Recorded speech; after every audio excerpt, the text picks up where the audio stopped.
Olá, o que nos vem à mente quando o assunto é interculturalidade e religião?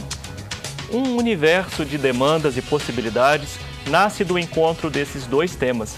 Pesquisadores investigam os desafios na área e nos oferecem reflexões interessantes sobre a necessidade de pacificar a relação entre a cultura dos povos e as religiões.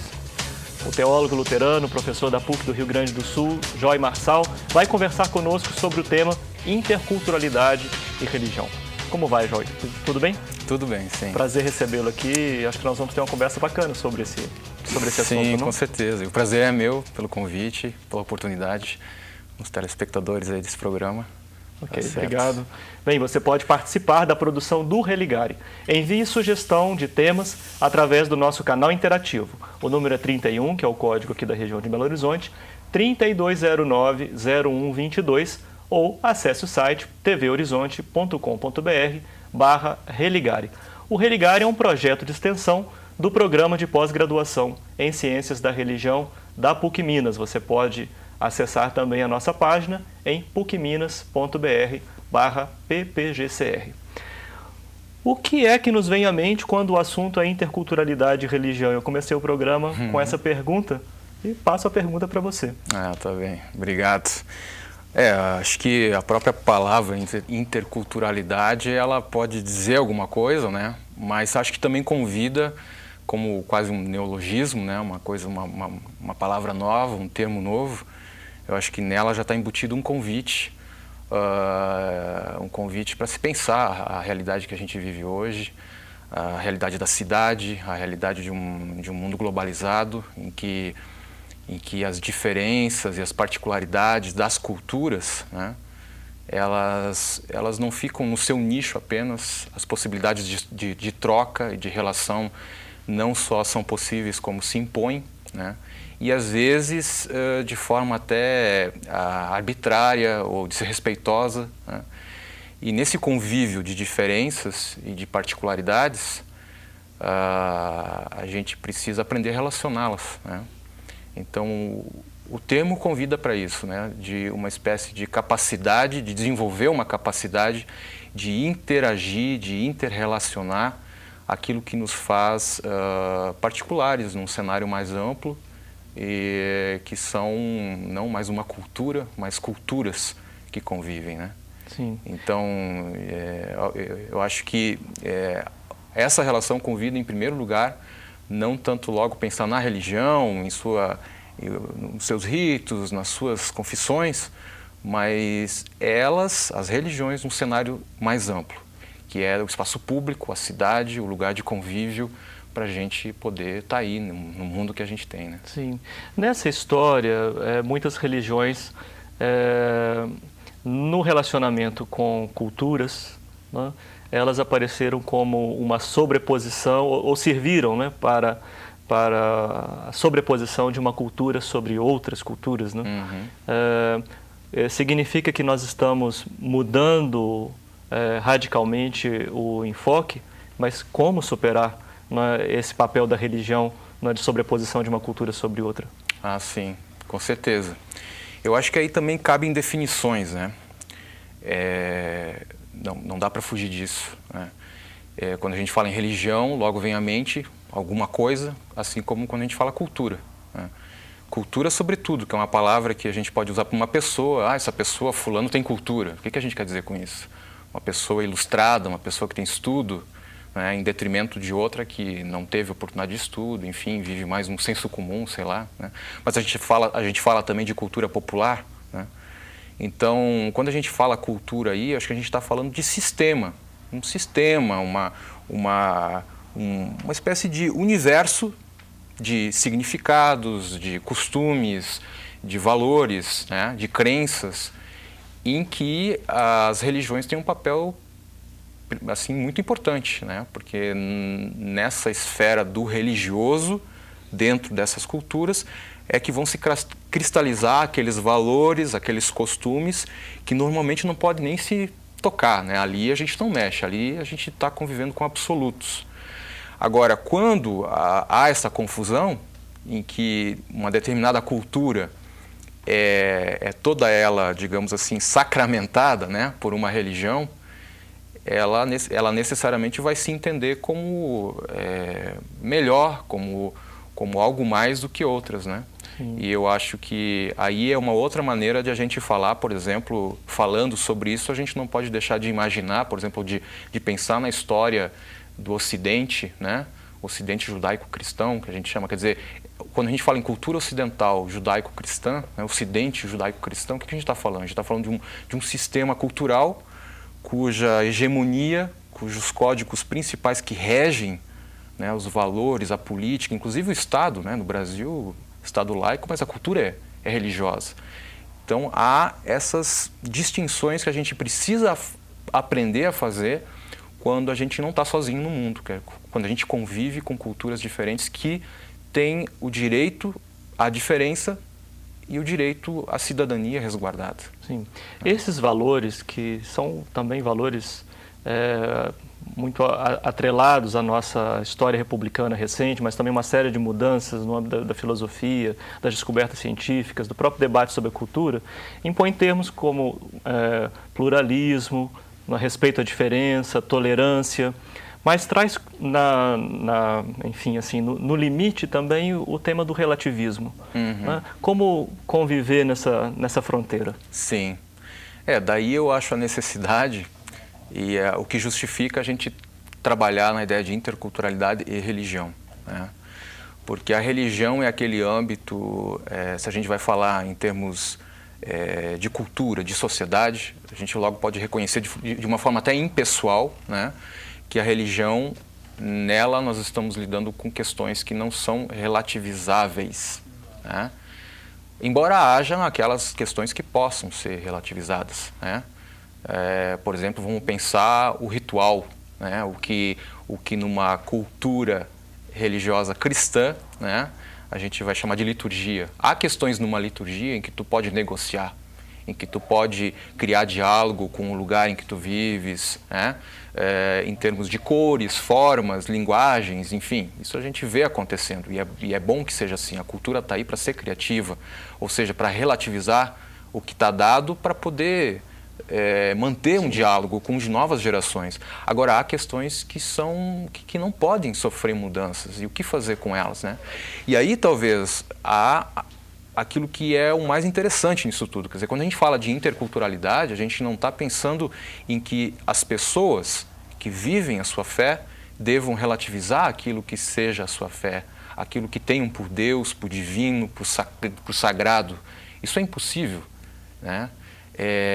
Mas que possamos aprender a pensar que há outras formas de crer e de esperar a salvação, de esperar o seu consolo cotidiano, que não passam pelas mesmas formas que eu expresso, ou seja, né? E isso não é uma relativização, isso é aprender a viver a pluralidade, a diferença.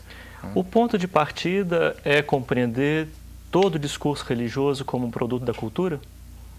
Um produto cultural?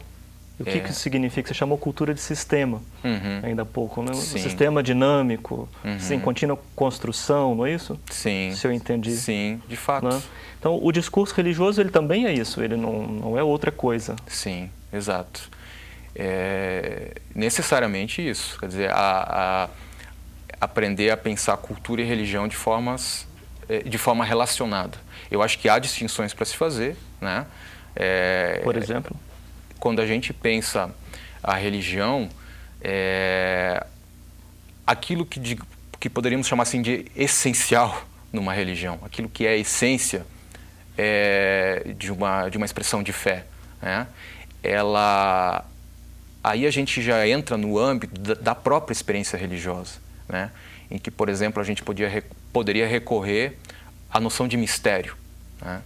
Toda a religião ela vai fornecer meios para que pessoas convivam com uma realidade que lhe é superior, que lhe é maior, que lhe é fonte de vida, de sentido, enfim, né?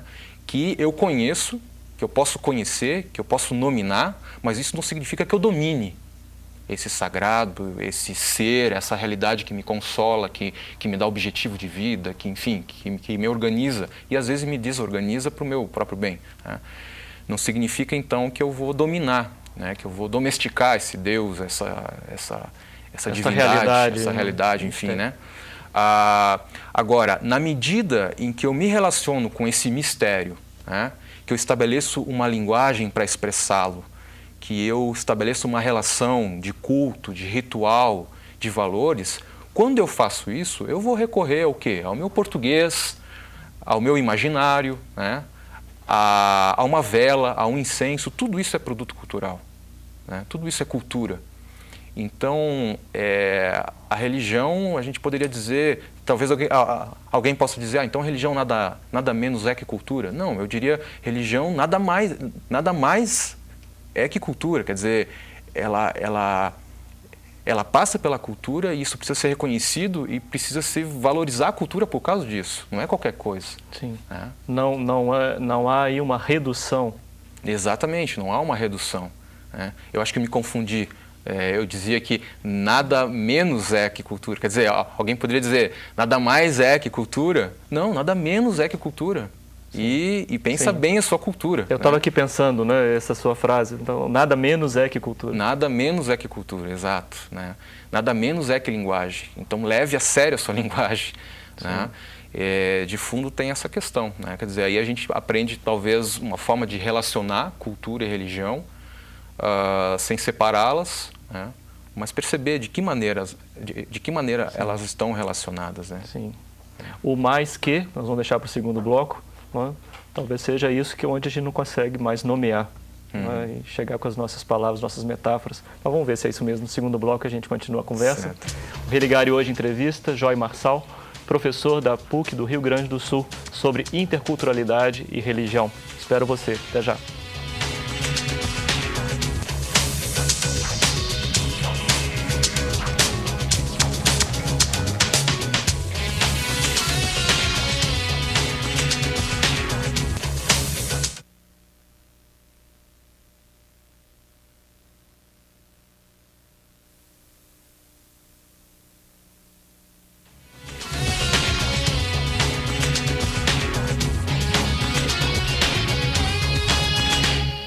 Interculturalidade e religião é o tema do Religare desta semana. No estúdio nós recebemos o teólogo luterano, professor da PUC do Rio Grande do Sul, Joy Marçal. Para acompanhar a agenda do programa e saber mais sobre este tema, acesse o nosso blog. É só entrar na página da PUC Minas, do Programa de Pós-Graduação em Ciências da Religião. O endereço é pucminas.br/ppgcr. O Religare é um projeto de extensão do mestrado em Ciências da Religião. Nessa página você encontra o link para o blog do programa Religare. João, então, religião nada menos é que cultura. Você reforçou isso lá no final do primeiro bloco. Qual que é a importância dessa afirmação? Sim, eu acho que a importância dela no cenário aí que a gente está construindo, de um cenário intercultural, né? É de pensar a possibilidade de que pela via da religião há também possibilidade de convívio, né? De convívio em torno de um bem comum, de uma sociedade que tem um projeto comum, no mínimo de convivência, talvez não só de convivência, mas de conivências, né? Pela paz, por exemplo, pelo bom convívio, né? E na base da confiança, mais do que da desconfiança, né, desse outro, que também é um outro modo de ser, outro costume, outra religião também, né? Então, quando a gente enfatiza o nada menos, que é a religião, nada menos é que cultura, eu acho que também nessa afirmação há um convite para exercer a religião de uma forma também criativa, assim como a cultura pede, e de uma forma responsável ao mesmo tempo. Porque se é cultura, significa que exige cultivo, que não está pronto, e não se pode vivê-la simplesmente pensando que alguém vai dizer como é que é, uma instância de autoridade, enfim. Que haja esse tipo de auto-organização das religiões, em termos de responsabilidades, né? A figura do sacerdote, a figura do mediador, algo próprio das religiões, de modo geral. Sim, há esses elementos de auto-organização, mas significa que isso é uma coisa construída também, né? E que pode ser melhorada, que pode ser relativizada aonde cabe essa relativização para o bem comum, inclusive da própria comunidade religiosa, né? Sim. Mas no momento em que uma cultura ela se objetiva, ela não passa a ter dificuldades para esse diálogo? Ah, com certeza. Sempre vai ter. Então, ao mesmo tempo, nós não podemos, não devemos romantizar isso. Né? Essa é a minha preocupação nesse momento. A gente não deve romantizar e pensar, por exemplo, o meio para se viver essa interculturalidade. O recurso que a gente tem é também a linguagem, é o diálogo, né? Começa por aí. O diálogo exige um objetivo, né? Não é um diálogo por apenas dialogar. A gente está insistindo nessa visão. O objetivo desse diálogo seria o bem comum, né? A vida em comum. Aprender a dialogar nesses termos significa poder perceber a sua própria cultura religiosa à luz de outras culturas religiosas. Isso para enfatizar a sua própria identidade, para dizer, olha, eu sou assim, eu percebo o mundo dessa maneira e posso contribuir dessa outra maneira a esse objetivo comum, né? Ao fazer esse exercício, a gente vai ter consenso, mas vai ter dissenso. E a gente não precisa ter medo disso, porque se a gente não reconhece esses dissensos, talvez vai ser pior, porque vai gerar violência, vai gerar conflitos que são inevitáveis, talvez. Ou talvez uma forma de evitá-los seja, bom, vamos falar sobre isso então, né? Talvez essa possibilidade em si possa parecer romântica demais, né? Mas, em todo caso, o caminho é esse. É um projeto. É um projeto, é uma possibilidade que, inclusive, dá lugar para a gente assumir esse lugar político de construir a sociedade que a gente quer, o ambiente de vida, o mundo que queremos, né? Então, o que a gente pode fazer? É assumir esse papel e mandar ver, né? A violência aí não é fruto do adoecimento da concepção de verdade como uma unidade, né, que não tem, enfim, múltiplas perspectivas, múltiplas possibilidades. A concepção de verdade já não esteve adoecida e continua adoecida quando a violência se estabelece nesses termos? Sim, eu acho que a gente pode pensar dessa maneira. Eu acho que sim. Eu aí, talvez não em termos propriamente de verdade, eu geralmente costumo pensar na questão do sentido, né? Que eu acho que nesse caso pode ser quase como um sinônimo, né? Colocarmos lado a lado sentido, aquilo que dá sentido num determinado conjunto de valores e tal, é a verdade. Sim. Quando se cristaliza, adoece. Exatamente. Quando se cristaliza, adoece, quando não pode ser vivida na temporalidade, na história, né? Nessa dinâmica constante da vida. Para ser uma verdade renovada, para ser uma verdade atual, não mera repetição, mas uma verdade que efetivamente consola da vida, né? Organiza, rege a vida, né? Orienta a vida, não num sentido de se impor, né? que seja arbitrário, que venha de fora, mas que possa se viver numa participação, né? Agora, a gente vive numa cultura que a gente tem excesso de informação, excesso de sentidos e pouco sentido existencial, né? Pouca coisa que parece que pode ser aderir às pessoas, tal como sociedades tradicionais tinham, em que esse sentido está dado, está ali, né? A questão era só aderir ao sentido. Se apropriar, viver, onde o coletivo tinha um sentido maior de vida do que a individualidade, né? E num cenário como esse, que é próprio, por exemplo, da cultura urbana, cosmopolita, né? Aí a gente vive essa condição interessante e um drama, né? Na verdade, que é o excesso de sentido e o vazio de sentido ao mesmo tempo. E aí as respostas que a religião às vezes fornece nesse ambiente são muito ruins, na verdade, né? Porque o excesso religioso no vazio religioso pode dar uma combinação complicada, né? Por exemplo, quando há um excesso de religião que quer dar resposta para uma série de demandas que talvez devam ser vividas um pouco, não, será que tem uma resposta religiosa para isso? Será que o meio não é uma ação mais política, mais da educação, né? E aí, de repente, não, Jesus resolve tudo, né? Mas será que é por aí, né? Com uma saída mágica. Exato. O apelo a uma linguagem mais apropriada à magia, talvez, né? Ao supersticioso, ao receituário, do que a vivência da religião como uma relação com o sagrado, que me responsabiliza, que me empodera para viver minha vida responsavelmente, né? Nessa direção, eu acho que se coloca essa... Sim. Agora, assim, uma pergunta, assim, não sei se era maldosa, né? Quando o outro é radicalmente diferente, né? Dá para ir até o fim? Né? O outro é tudo aquilo que eu mais nego, o outro é tudo aquilo que eu abomino, né? Como dialogar assim? Ah, pois é. Aí a gente está numa situação limite. Não vamos dar receita, porque nós estamos falando que não tem receita, né? Eu acho que aí a gente está num limite, inclusive, talvez aí, essa confusão do outro com um adversário, né? Talvez a gente possa imaginar uma situação assim com uma história. Acho que uma situação assim não seria do nada construída, né?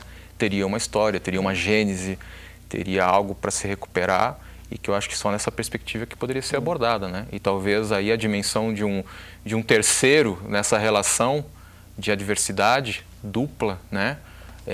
Um terceiro elemento aí poderia ser um caminho, não sei, mas é uma questão de se pensar dentro da história de uma situação como essa, que é possível.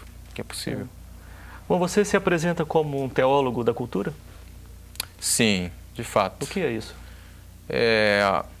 Eu acho que isso responde a uma situação em que eu imagino assim, de a teologia enquanto reflexão, enquanto uma ciência que pode ser colaboradora de uma cultura, de uma sociedade, porque sempre contextual, sempre inserida no tempo e no espaço, né? A teologia como uma forma de conhecimento da religião, que ao mesmo tempo é um conhecimento confessante dessa religião, né? Eu acho que ela tem a contribuir por essas sensibilidades à questão da cultura, né? E eu acho que a gente vive um momento em que a teologia pode contribuir muito e ao mesmo tempo se faz necessário, então, de fazer uma teologia que não seja cerceada ou cercada, né? Pelo seu espaço de confessionalidade apenas, né? Já que vivemos essa situação, por exemplo, num ambiente urbano em que confessionalidades, confissões, crenças convivem, né? A gente precisa aprender a fazer essa teologia na rua, na praça, na cultura, no espaço público, né?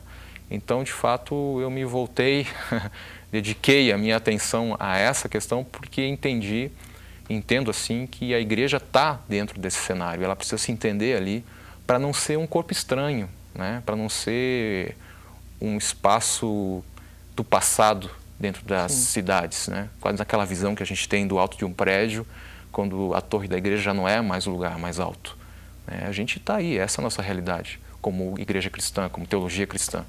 E aí a gente precisa aprender a superar isso também. Joy, muito obrigado, é uma alegria recebê-lo aqui.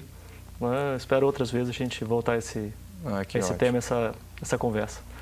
O Religário hoje fica por aqui. Eu agradeço Joy Marçal pela entrevista e a você pela companhia. Um abraço muito cordial e até a próxima semana com mais um Religário, Conhecimento e Religião.